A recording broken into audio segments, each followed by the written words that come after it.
নমস্কার, সুপ্রভাত বন্ধুরা। ভিডিওটা শুরু করলাম একটা সুন্দর সকাল নিয়ে। তো আজকে সবাইকে উল্টো রথের শুভেচ্ছা জানিয়ে ভিডিওটা স্টার্ট করছি। সকাল সকাল কিন্তু আমি দুধ আর হরলিক্স খেয়ে নিয়েছিলাম।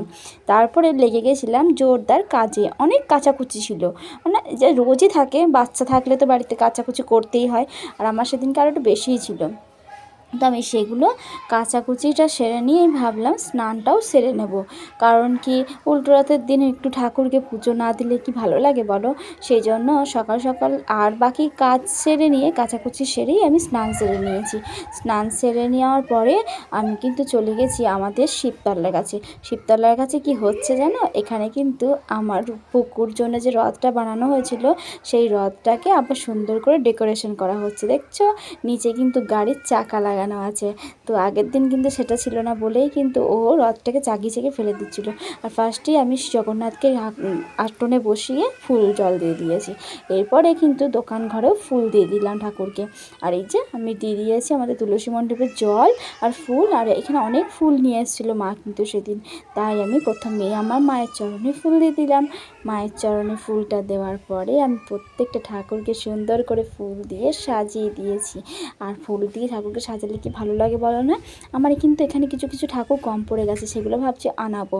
এরপরে দেখো, ওর বাবা আর ওর পাশের বাড়ি একটা দাদা, মানে যে রথটা আর কি বানিয়ে দিয়েছিলো, তারা দুজনা মিলে রথটাকে আবার সুন্দর করে ডেকোরেশন করছে।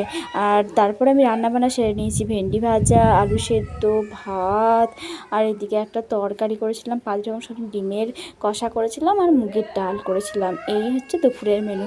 এরপরে কিন্তু পুকুরকে খাওয়ানোর জন্য আমি উপরে নিয়ে এসেছি। ওকে আমি এই জায়গাটাতে বসেই খাওয়াই, কেন জানো তো? এখানে অনেকজনকে দেখতে পাই, আর বাড়ির বাইরেও হয় না। আর ব্যালকনিতে বসে খেলে ও ফোন দেখতে দেখতে খেয়ে নেয়। এরপরে যখন খাওয়ানো মানে শেষ করেছি, তখন দেখছি বাবা খুব মেঘ করেছে। তাই আমরাও খাওয়া দাওয়ার পরে কিন্তু ঘুমিয়ে নিয়েছি, শুয়ে পড়েছিলাম। আর উঠতে কিন্তু একটু ইচ্ছা করছিল, কিন্তু ছেলে তো যাবে শখ করেছে, সেজন্য আর ওদেরকেও ঘুমিয়ে পড়েছে, সাজিয়ে দিয়েছে আবার ঘুমিয়ে পড়েছে। মানে ঘুমিয়ে ঘুরে ঘুরেই ও বসে আছে। সবে ঘুম থেকে তোলা হয়েছিল তখন। তারপরে কিন্তু রথটা নিয়ে ওকে দুটো একটা ছবি তুলে দেওয়ার পরে ওর মনটা একটু ফ্রেশ হলো। তারপরে আস্তে আস্তে ওকে খাইয়ে দাইয়ে পাঠিয়ে দিলাম। এই দেখো রথ টানছে। আগের দিন কিন্তু টানতে পারছিল না, তাই কোলে করেই নিয়ে যাচ্ছিলো। আজকে কিন্তু টানতে পারছে। টানতে পারার পরে দেখো বেরিয়ে পড়েছে।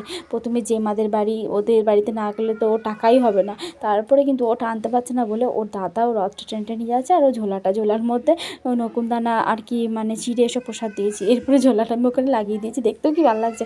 সন্ধ্যাবেলায় আমরা মুড়ি খেতে লেগে গেছি সবাই মিলে একসাথে, চপ আর মুড়ি। তারপরে কিন্তু রাত্রিবেলায় এখানে হরিনাম হচ্ছিলো, যেহেতু উল্টো রথের দিন সেজন্য। আর কিন্তু ও কত টাকা পেয়েছে জানো? উল্টো রথের দিন কিন্তু ও পেয়েছে 80 টাকা, আর সোজা রথের দিন পেয়েছিল 150 টাকা।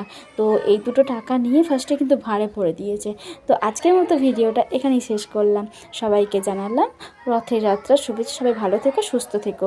তো টাটা, সবাই ভালো থেকো। দেখা হচ্ছে পরের একটা ভিডিওতে। আর এই দেখো নাচুনি নাচছে। এই দেখো নাচ আর শেষ হয় না ওর। তো সবাইকে জানালাম শুভরাত্রি, সকাল দিয়ে শেষ করলাম।